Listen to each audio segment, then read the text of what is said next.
नमस्कार, आप देख रहे हैं न्यूज़ 9 नेटवर्क और इस वक्त मैं हूं आपके साथ अरविंद कुमार सिंह। देश और दुनिया की तमाम छोटी और बड़ी खबरों के साथ आइए शुरुआत करते हैं आज की खबरों का सिलसिला।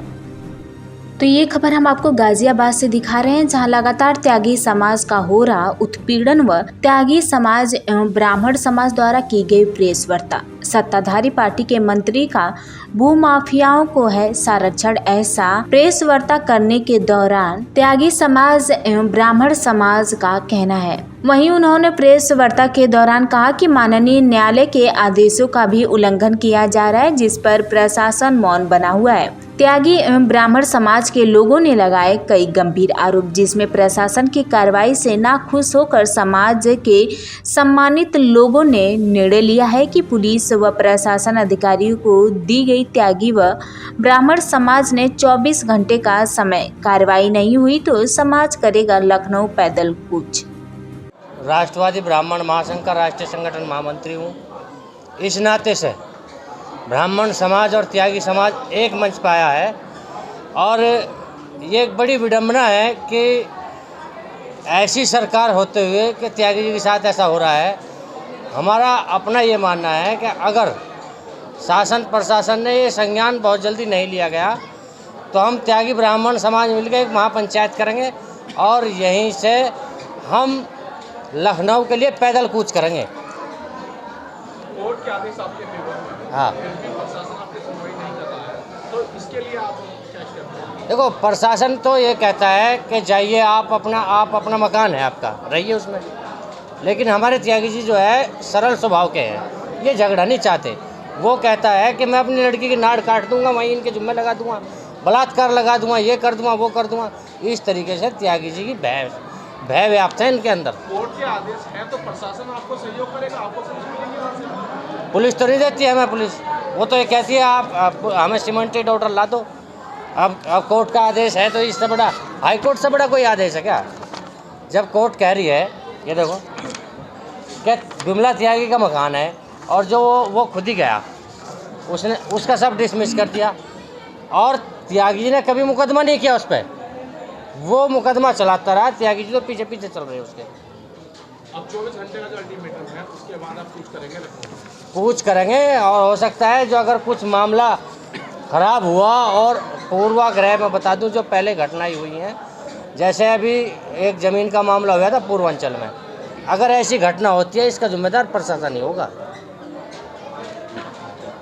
देखो, इसकी जांच कराई जाएगी। अगर सत्ताधारी का कोई भी बड़ा नेता कितने भी शीर्ष नेतृत्व में बैठा, उसे बख्शेंगे नहीं। एक गरीब आदमी के साथ ही हमारे समाज के ओम दत्त त्यागी जी हैं, इनके मकान पर अगर भूमाफिया कब्जा कर रहा है तो किसी कितना भी बड़ा दबंग, कितना बड़ा गुंडा क्यों ना हो, उसके भी गोली लगवाने का काम करेंगे, सरकार से गोली लगवाने का काम करेंगे। सरकार तो आपके हमेशा भूमाफिया के खिलाफ रही है, लेकिन हाँ, ऐसे में जो संरक्षण पार्टी का बताया जा रहा है, हाँ, उसको आप किस तरह से देखते हैं? नहीं, अगर संरक्षक हमारी पार्टी का कोई मंत्री भी दे रहा है ना, तो मंत्री को भी चैलेंज करेंगे। उसको पहले तो उसके घर का घेराव करेंगे, एक बार जांच कर ले सत्यता क्या है, और सत्यता के आधार पर प्रशासनिक सरकार तक भी मैं अपनी ये रिपोर्ट पहुंचाऊंगा। इस तरह से जो समाज में कुरीति फैली हुई है वो गलत है, और सरकार को अगर कोई बदनाम कर रहा है, चाहे कितना ही बड़ा मंत्री क्यों ना हो, उसका दिमाग ठीक कर देंगे। चुनावी समय है, 24 घंटे का अल्टीमेटम आपका समाज दे रहा है। अगर इसमें किसी प्रकार का कोई कारण ऐसा बनता है, कोई माहौल खराब होता है, उसकी जिम्मेदारी कौन लेगा? प्रशासन की होगी, क्योंकि इनके पास सारे दस्तावेज हैं, ऊपर से लेकर नीचे तक दिए हुए इनके सारे दस्तावेज। समाज का अध्यक्ष होने के नाते आज मुझे भी पीड़ा हुई, मुझे भी बहुत बुरा लगा कि मैं जिस सरकार में एक कार्यकर्ता के रूप में काम कर रहा हूँ, पश्चिमी उत्तर प्रदेश संयोजक चुनाव संबंध में काम कर रहा हूँ, और आज पीड़ा है उनको, तो मुझे भी लगा कि मुझे इस पीड़ा में उनके साथ रहना खड़ा होना चाहिए। क्यों, जब मेरा समाज मेरे साथ ना होगा तो सरकार को मैं वोट कहाँ से दिलाऊंगा? आपके पास जी, उनके सामने रखेंगे, पहले जनप्रतिनिधियों को रखेंगे बात, अगर वो सुनवाई करते हैं तो ठीक, वरना सारे समाज को ले जाके कार्यालय मुख्यमंत्री कार्यालय जाकर वहाँ बैठा दूंगा सबको ले जाके। ये रिपोर्ट है। धन्यवाद।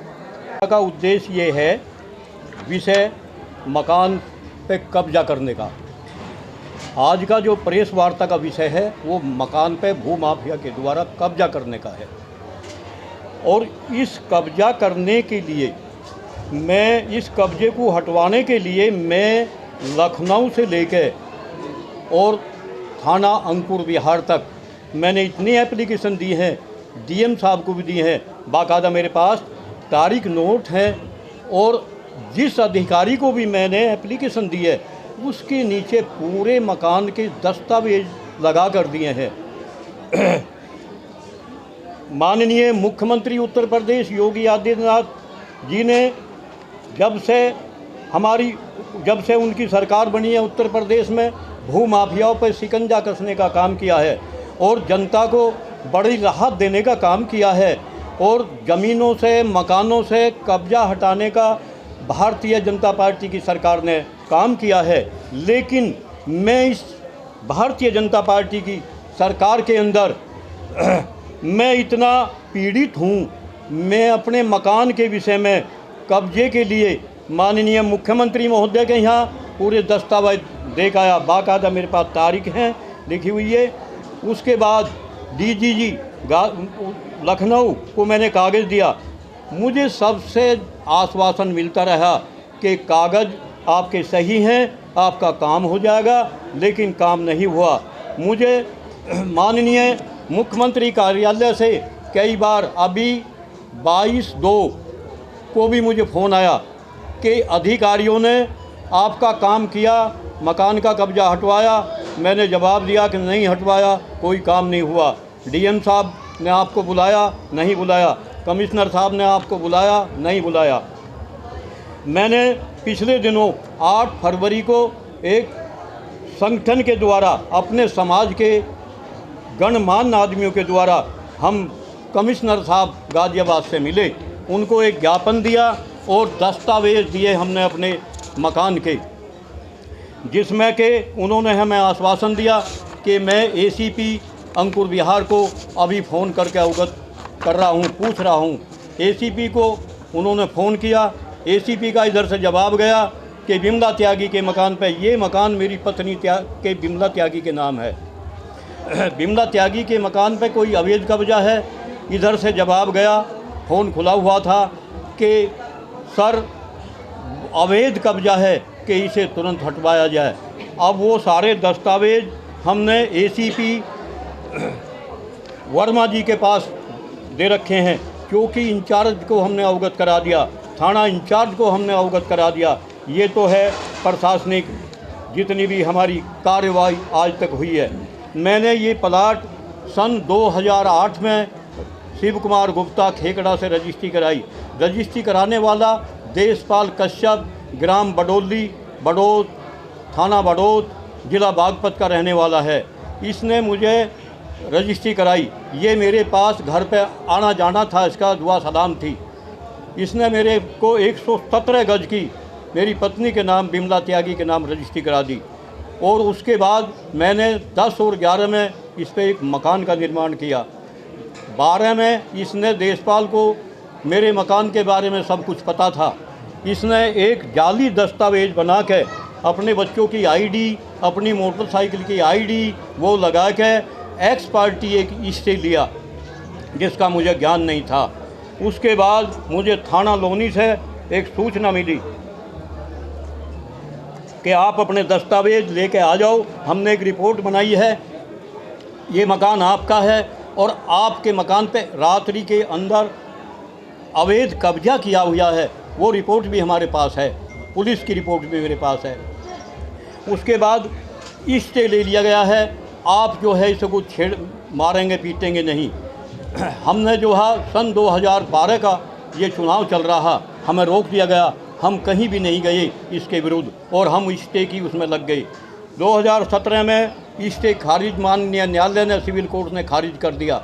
ये अपील में चले गए डिस्ट्रिक्ट कोर्ट में। हमने कैविट लगा के हमने अपील में सुनवाई के समय हम पहुँचे, माननीय न्यायालय गाजियाबाद ने वो निरस्त कर दी गई, इसकी अपील खारिज कर दी।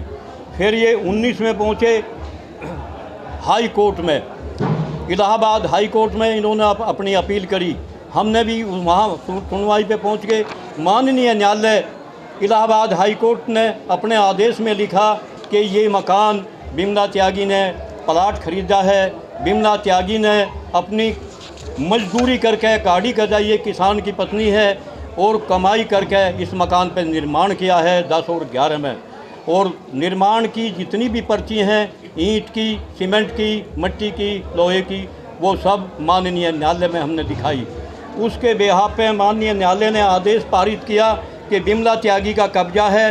आज तक भी विमला त्यागी का कब्जा है, लेकिन पूर्व में इस आदमी ने अपने गुंडों के बल पर, देशपाल एक गुंडा किस्म का व्यक्ति है, ये मकानों पर कब्जा करता है, प्लाटों पर कब्जा करता है और उसमें फिर उन लोगों से फैसला कर लेता है और पैसे मांग करके फैसला करता है। ऐसी घटना इसने कई लोगों के द्वारा मेरे पास भी आदमी भेजे हैं कि आप मुझे मोटी रकम दे दो और मोटी रकम दे दोगे तो मैं आपका मकान पे कब्जा नहीं करूँगा। हमने इसको मना कर दिया तो इसका जवाब आया कि मैं आपको जान से मार दूँगा, आपकी पत्नी से मैं ज़बरदस्ती साइन करा लूँगा और अपने नाम रजिस्ट्री करा लूँगा। हम उसी दिन से भयभीत हैं। इस भय को देखते हुए और शासन की नाकामी को देखते हुए मैंने ये अपना विषय या अपनी पीड़ा जो है अपने त्यागी और ब्राह्मण समाज के सामने रखी और मुझे समाज की तरफ से